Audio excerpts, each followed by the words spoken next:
Are you uncomfortable talking about this? Yeah, I mean, it's pretty wild, right? Major companies like Microsoft are laying off employees amid the rise of artificial intelligence in the workplace. The CEO of Salesforce recently said AI helped cut his staff nearly in half. Roughly 40% of companies from around the world expect to reduce their workforce in roles where AI can do the job. If you're not using AI, you're going to lose your job to somebody who uses AI. That, I think, we know for certain. The International Monetary Fund has expressed profound concerns that generative AI could cause massive labor disruptions and rising inequality. It's not a bad thing. The question is it come so fast that you don't have time to adjust to it? As this develops, as we get to, peer over the edge of this cliff that we're headed to, I think we're going to discover that we can't yet detect the nature of the alteration that's coming. There's a great quote by a woman named Kelly Hayes where she says, "Everything feels unprecedented when you haven't engaged with history." If you don't have a good sense of where you've been, a good memory of where you've been, and where history has taken us before, it's easy to read the news or think about your own life and think like we've never dealt with this before. This is a new problem. This is a new thing. Where so often, if you have a good sense of history, personally and throughout the rest of the world, it's easier to read the news and the devastating headlines and say, yes, that's bad, and we've done this before. It's the same psychology. It's the same movie, even though if it's a different cast of characters. So the definition of AGI is artificial general intelligence, meaning that AI can acquire new skills efficiently in the same way that humans can acquire skills. Right now, AIs don't acquire skills efficiently. They require a massive amount of energy and compute, entire data set of compute to acquire these skills. And I think there's, a limit on how general intelligence can get. I think for most of the time, we're lagging in terms of what humans are capable of doing. In the past, new technologies have come in which didn't lead to joblessness. New jobs were created. So the classic example people use is automatic teller machines. When automatic teller machines came in, a lot of bank tellers didn't lose their jobs. They just got to do more interesting things. But here, I think this is more like when they got machines in the Industrial Revolution, and you can't have a job digging ditches now because a machine can dig ditches much better than you can. And I think for mundane intellectual labor, AI is just going to replace everybody. Now, it may well be in the form of you have fewer people using AI assistants. So it's a combination of a person and an AI assistant are now doing the work that 10 people could do previously. People say that it will create new jobs though, so we'll be fine. Yes, and that's been the case for other technologies, but this is a very different kind of technology. People use this phrase, they say, AI won't take your job, a human using AI will take your job. Yes, I think that's true. But for many jobs, that'll mean you need far fewer people. There are jobs where you can make a person with an AI assistant much more efficient, and you won't lead to less people because you'll just have much more of that being done. But most jobs, I think, are not like that. We have to confront the probability of seriously dark outcomes, and we have to spend time really thinking about those consequences, because the competitive nature of companies and of nation states is going to mean that every organization is going to race to get their hands on intelligence. Intelligence is going to be a new form of capital, right? We are at the dawn of this radical transformation of humans that, by its very nature as a truly complex and emergent innovation, nobody on Earth can predict. A poll of 1,000 college students showed that almost 90% of them used the chatbot to help with homework. More and more vulnerable people are turning to AI chatbots for support. Entry-level jobs are vanishing at an alarming rate. Half of entry-level white-collar jobs disappearing and 10 to 20% unemployment in the next 1 to 5 years. First of all, they underestimate the magnitude of the AI revolution. AI is nothing like print. It's nothing like the Industrial Revolution of the 19th century. It's far, far bigger. It's the first technology in history that can make decisions by itself and that can create new ideas by itself. I'm sorry, Dave. I'm afraid I can't do that. The idea that this AI disruption doesn't lead us to some very human catastrophe, I think, is overly optimistic. My worst fears are that we, the field, the technology, the industry, cause significant harm to the world. If that really happened, like if we really did just discover that there were 1 billion extra people on the planet who all had PhDs and were happy to work for almost for free, that would have a massive disruptive impact on society. What jobs are going to be made redundant in a world where I am sat here as a CEO with 1,000 AI agents? Right. I was thinking of all the names of the people in my company who are currently doing those jobs. I was thinking about my CFO when you talked about processing business data, my graphic designers, my video editors, etc. So what jobs are going to be impacted? Yeah, all of those. Maybe this is useful for the audience. I think if your job is as routine as it comes, your job is gone in the next couple of years. So meaning in those jobs, for example, quality assurance jobs, data entry jobs, you're sitting in front of a computer and you're supposed to click and type things in a certain order. Operator and those technologies are coming on the market really quickly, and those are going to displace a lot of accountants, lawyers. Yes. I've just pulled a ligament in my foot, and they did an MRI scan, and I had to wait a couple of days for someone to look at the MRI scan and tell me what it meant. Yeah. I'm guessing that's gone. Yeah, I think the healthcare ecosystem is hard to predict because of regulation. And again, there's so many limiting factors on how this technology can permeate the economy because of regulations and people's willingness to take it. But things, unregulated jobs that are purely text in, text out. If your job, you get a message and you produce some kind of artifact that's like probably text or images, that job is at risk. People use this phrase, they say, AI won't take your job, a human using AI will take your job. Yes, I think that's true. But for many jobs, that'll mean you need far fewer people. My niece answers letters of complaint to a health service. It used to take her 25 minutes. She'd read the complaint and she'd think how to reply and she'd write a letter. And now she just scans it into a chatbot and it writes the letter. She just checks the letter. Occasionally she tells it to revise it in some ways. The whole process takes her 5 minutes. That means she can answer 5 times as many letters. And that means they need 5 times fewer of her. So she can do the job that 5 of her used to do. Now, that will mean they need less people. In other jobs, like in healthcare, they're much more elastic. So if you could make doctors 5 times as efficient, we could all have 5 times as much healthcare for the same price. And that would be great. There's almost no limit to how much healthcare people can absorb. They always want more healthcare if there's no cost to it. There are jobs where you can make a person with an AI assistant much more efficient, and you won't lead to less people because you'll just have much more of that being done. But most jobs, I think, are not like that.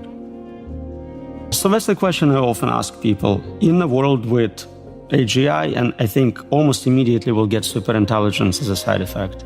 So the question really is, in a world of superintelligence, which is defined as better than all humans in all domains, what can you contribute? And so you know better than anyone what it's like to be you.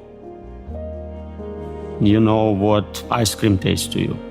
Can you get paid for that knowledge? Is someone interested in that? Maybe not a big market. There are jobs where you want a human. Maybe you're rich and you want a human accountant for whatever historic reasons. Old people like traditional ways of doing things. Warren Buffett would not switch to AI, he would use his human accountant.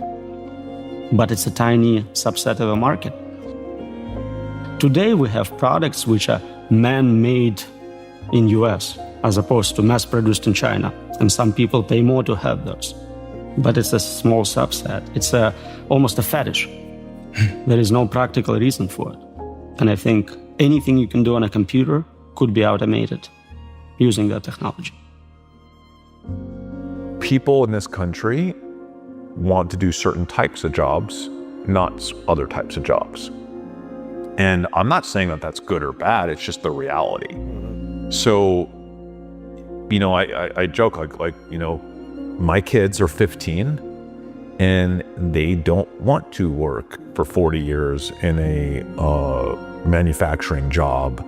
And I don't want them to, because I don't want them to have the bad back that I have right now. Like, no, I mean, this is real. Like, you work in one of these jobs for 40 years and you're messed up by the time you hit your age 60. So they don't want to do that. They don't want to work in a repetitive physical labor job for their life. And I hate to say, like, almost no young kids in this country do. They won't have to in 10 years with robots taking over all of that. They won't have to. And like, the one knock that this whole robot revolution people have with it is it will displace human labor. So if you have this concept of a drop-in employee, you have free labor, physical and cognitive, trillions of dollars of it. It makes no sense to hire humans for most jobs. If I can just get, a $20 subscription or a free model to do what an employee does, first, anything on a computer will be automated. And next, I think humanoid robots are maybe 5 years behind. So in 5 years, all the physical labor can also be automated. So one of the things that I study as well is, besides AI and longevity, is the embodiment of AI, which is going to be in humanoid robots, autonomous cars, flying cars, and the like. I've interviewed Elon, who I've known for 26 years, another company here in the US called Figure AI that Brett Adcock runs. And both of them have made the prediction that they expect by 2040 to have as many as 10 billion humanoid robots walking on the streets, right?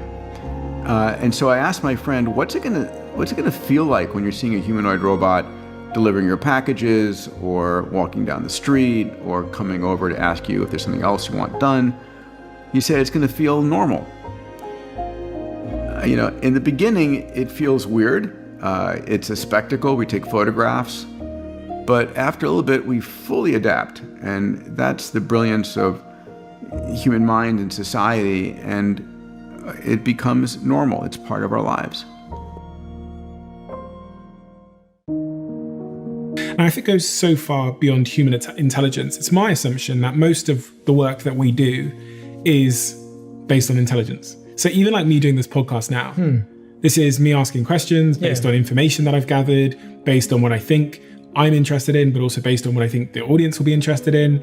And if an AI has an IQ that is 100 times mine and a source of information that is 1,000,000 times bigger than mine, there's no need for me to do this podcast. I can get an AI to do it. And in fact, an AI can talk to an AI and deliver that information to a human. But then if we look at most industries, like being a lawyer, accountancy, a lot of the medical profession is based on information. Driving, I think that's the biggest employer in the world, is the profession of driving, whether it's delivery or Uber or whatever it is. Where do humans belong in this complex? Anything which is just information in, information out is ripe for automation. These are the easiest jobs to automate. Like being a coder. Like being a coder, or again, like being an accountant. At least certain types of accountants, lawyers, doctors, they are the easiest to automate. If a doctor, the only thing they do is just take information in, all kind of results of blood tests and whatever, and they information out, they diagnose the disease and they write a prescription. This will be easy to automate in the coming years and decades. But a lot of jobs, they require also social skills and motor skills. If your job requires a combination of skills from several different fields, it's not impossible, but it's much more difficult to automate it. So if you think about a nurse that needs to replace a bandage to a crying child, this is much, much harder to automate than just a doctor that writes a prescription. Because this is not just data. The nurse needs good social skills to interact with the child and motor skills to just replace the bandage. So what are those skills? I think it's all human skills. I think there needs. So I think where the world is going to go, and at least this is where I'm taking a bet, is that as the end product becomes easier to produce, it's the humanity that's going to suffer. And unless we take personal accountability, both as individuals and organizations, to teach and learn human skills, they will disappear for all the reasons we're talking about. So how do I listen? How do I hold space? How do I resolve conflict peacefully? How do I give and how do I receive feedback? Those are two different skills. And sure, you can have an AI friend, and that AI friend has been trained like the best psychologist to affirm you, the best listening skills that exist. Tell me about your day. That sounds difficult. Boy, it's hard being you. Oh my God, it's so great being you. Have you, it's an affirmation machine built by a for-profit company that wants you to stay on. Can't neglect that. But for the fact that nobody's learning how to be a friend. It'll feel good. You'll feel like you have a friend, but you're not learning to be a friend. They promised us social connection when social media came about. When we got Wi-Fi connections, the promise was that we would become more connected, but it's so clear that because we spend so long alone, isolated, having our needs met by Uber Eats drivers and social media and TikTok and the internet, that we're investing less in the very difficult thing of like going and making a friend and like going and finding a girlfriend. Young people are having sex less than ever before. Everything that is associated with the difficult job of making in real life connections seems to be falling away. I think the skill of being a storyteller and a communicator is critically important for any entrepreneur, right? At the end of the day, if you think about what an entrepreneur is doing, part of what they're doing is creating a vision of the future that they think is possible, getting other people to believe in their future, and thereby join them as a co-founder or employee, or join them as an investor, or join them as a customer. And that's the process of communicating this product, this service, this future you want, and getting people excited about it and wanting to join you. And being able to tell the difference between what is a fiction in our own mind and what is the reality, this is a crucial skill. And we are not getting better at finding this difference as time goes on. And also with new technologies, which I write about a lot, like artificial intelligence, the fantasy that AI will answer our questions, will find the truth for us, will tell us the difference between fiction and reality, this is just another fiction. I mean, AI can do many things better than humans, but for reasons that we can discuss, I don't think that it will necessarily be better than humans at finding the truth or uncovering reality. And what made you a great entrepreneur is not that the company exists, is that you built it with your hands and you've got the scars to show for it. Yeah. It was when things went wrong and you were forced to fix them and think that now, when problems show up, you're quick, you're smarter. You're a much smarter businessman now than you were 5 years ago, 6 years ago. Yeah. Because you did it. And I think what we're forgetting is that there's something to be said for, and by the way, I'm a fan of AI. I want AI to make things, but I would hate to lose out on becoming a better version of me. So I think there's something to be said for writing your own symphony, painting your own painting, building your own business, writing your own book. Not for them, not for the output, for your personal growth. What is different about this that we haven't dealt with as a challenge before? And in my estimation, this fourth industrial revolution is the most dramatic thing that's happened to our society. AI might be the most radical breakthrough in human history. Intelligence is going to be a new form of capital. Just as there was a grab for land, or there's a grab for oil, there's a grab for anything that enables you to do more with less, faster, better, smarter. Is there a such thing as an AI-proof job? It will affect every single job out there. Don't put your head in the sand. There are a lot of companies who don't want to talk about it openly because we're scaring people about jobs. It is going to replace jobs. To see what's going to happen, you really want to start thinking of this as the evolution of a new species that will continue to evolve. It will partially be shaped by what we ask it to do, and it will partially be shaped by things we don't understand. I have little kids. I have a 5-year-old and a 3-year-old. what do they grow up aspiring to if machines can do pretty much everything better? I've been speaking to a few people about artificial intelligence to try and understand it. And I think where I am right now is I feel quite scared. But when I get scared, it's not the type of scared that makes me anxious. It's not like an emotional scared. It's a very logical scared. My very logical brain hasn't been able to figure out how the inevitable outcome that I've arrived at, which is that humans become the less dominant species on this planet, how that is to be avoided in any way.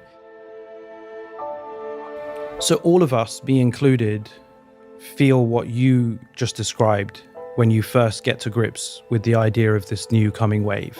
It's scary, it's petrifying, it's threatening. Is it going to take my job? Is my daughter or son going to fall in love with it? You know, what does this mean? What does it mean to be human in a world where there's these other human-like things that aren't human? How do I make sense of that? It's super scary.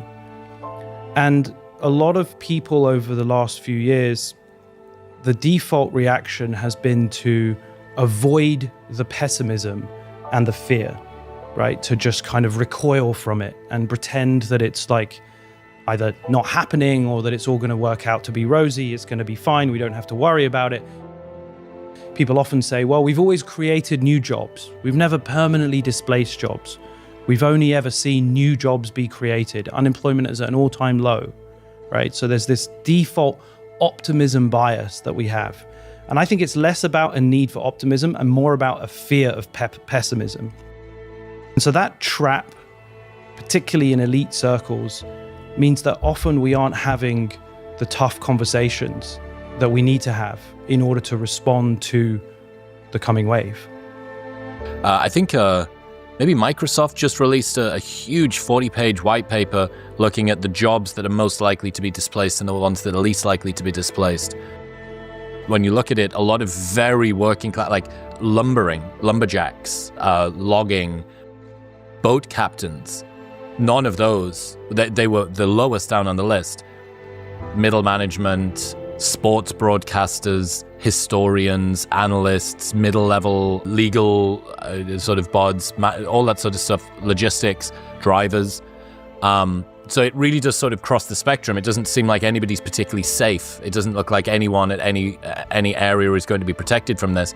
Aren't there going to be lots of new jobs created, though? Because when we think about the other revolutions over time, whether it was the Industrial Revolution or other sort of big technological revolutions, in the moment we forecasted that everyone was going to lose their jobs, but we couldn't see all the new jobs that were being created. Because the machines replaced the human strength at a point in time, and very few places in the West today will have a worker carry things on their back and carry it upstairs. The machine does that work, correct? Yeah. Similarly, AI is going to replace the brain of a human. There's absolutely nothing wrong with AI. There's a lot wrong with the value set of humanity at the age of the rise of the machines, right? And the biggest value set of humanity is capitalism today. And capitalism is all about what? Labor arbitrage. What's that mean? I hire you to do something, I pay you $1, I sell it for $2. Okay, and most people confuse that because they say, oh, but the cost of a product also includes raw materials and factories and so on and so forth. All of that is built by labor, right? So basically labor goes and mines for the material, and then the material is sold for a little bit of margin. Then that material is turned into a machine, it's sold for a little bit of margin, then that machine, and so on, okay? There's always labor arbitrage. In a world where humanity's minds are being replaced by AIs, virtual AIs, okay, and humanity's power, strength, within 3 to 5 years' time, can be replaced by a robot, you really have to question how this world looks like. It could be the best world ever, and that's what I believe the utopia will look like. Because we were never made to wake up every morning and just, occupy 20 hours of our day with work. Right? We're not made for that, but we've fit into that, system so well so far that we started to believe it's our life's purpose.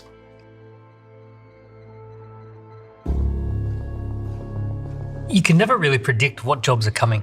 I mean, I think of this crazy situation where I tell my grandfather what is a personal fitness trainer, and his mind would be blown by this idea that, well, okay, I don't really want to go to the gym, so I have to make an appointment and pay someone to go to the gym and meet with me there.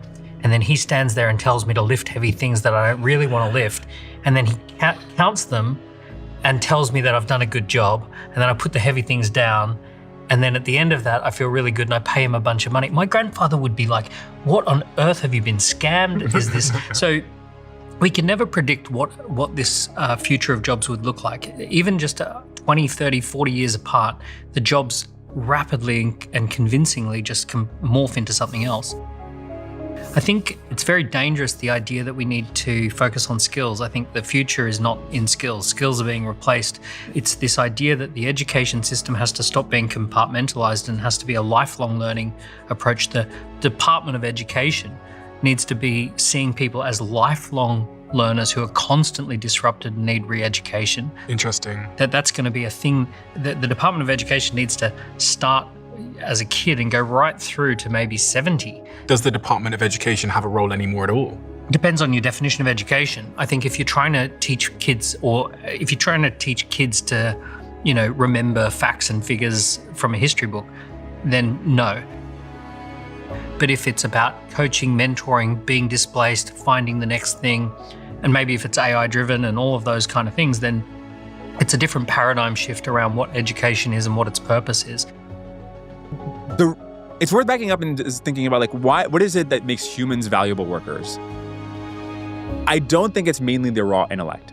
I think it's their ability. When you work with people, why are they basically useless the first month or the first week, and you couldn't live without them 6 months later? It's their ability to build up context. It's their ability to interrogate their own failures and learn from them in this really organic way. And this ability just doesn't exist in these models. They exist session to session, and everything that they have learned about you evaporates after every hour. And so it's a frustrating experience where you can try to get them to do a task. They'll do a 5 out of 10 job at many language in, language out tasks, but there's no way for them to get better. And given that that's a fact, you just kind of have to rely on humans. It's like 50 first dates. Over and over. Every time that you do it, you've got to reintroduce yourself and explain what's going on. Yeah, Groundhog Day. Yeah, that's right. So I think people have this idea that even if all AI progress stopped right now, these systems would still be economically transformative. And they say, look, JP Morgan and McDonald's and whatever just haven't integrated these systems into their workflows. But if they had, they would be seeing all these benefits. And I don't really think that's the case. I think it's just genuinely hard to get human-like labor out of these models. And hopefully in your closing remarks, you can capture something actionable for the individual that's listening to this now on their commute to work, or the single mother, or the average person who maybe isn't as technologically advanced as many of us at this table, but is trying to navigate through this to figure out how to live a good life over the next 10, 20, 30 years. I think we live in the most interesting time in human history. So for the single mother that's listening, for someone who wouldn't be the stereotype of a tech bro, don't assume that you can't do this stuff. It's never been more accessible. Today, within your work, you can be an entrepreneur. You don't have to take massive risk to go create a business, quit your job and go create a business. So I really want people to break away from this concept of entrepreneurship being, this is your podcast, Diary of a CEO. You started this podcast by talking to CEOs, I assume, right? And over time, it changed to everyone can be a CEO. Everyone is some kind of CEO in their life. I think that we have unprecedented access to tools for that vision to actually come to reality. I think the potential here does allow us to refactor just about everything. Maybe we have finally arrived at the place where mundane work doesn't need to exist anymore and the pursuit of meaning can replace it. But that's not going to happen automatically if we don't figure out how to make it happen. And I hope that we can recognize that the peril of this moment is best utilized if it motivates us to confront that question directly. The International Monetary Fund has expressed profound concerns that generative AI could cause massive labor disruptions and rising inequality, and has called for policies that prevent this from happening. I read that in the Business Insider. So have they given any idea of what the policies should look like? No. Yeah, that's the problem. I mean, if AI can make everything much more efficient and get rid of people for most jobs, or have a person assisted by AI doing many, many people's work, it's not obvious what to do about it. Universal basic income? Give everybody money? Yeah, I think that's a good start, and it stops people starving. But for a lot of people, their dignity is tied up with their job. I mean, who you think you are is tied up with you doing this job, right? Yeah. And if we said, we'll give you the same money just to sit around, that would impact your dignity. Everywhere you look, in the next 50 years, we have to do more with less. And there are very, very few proposals, let alone practical solutions for how we get there. Training machines to help us as aides, scientific research partners, inventors, creators is absolutely essential. And so the upside is phenomenal. It's enormous. But AI isn't just a thing. It's not an inevitable whole. Its form isn't inevitable, right? Its form, the exact way that it manifests and appears in our everyday lives and the way that it's governed and who it's owned by and how it's trained, that is a question that is up to us collectively as a species to figure out over the next decade. Because if we don't embrace that challenge, then it happens to us. And that's really what I have been wrestling with for 15 years of my career, is how to intervene in a way that this really does benefit everybody, and those benefits far, far outweigh the potential risks.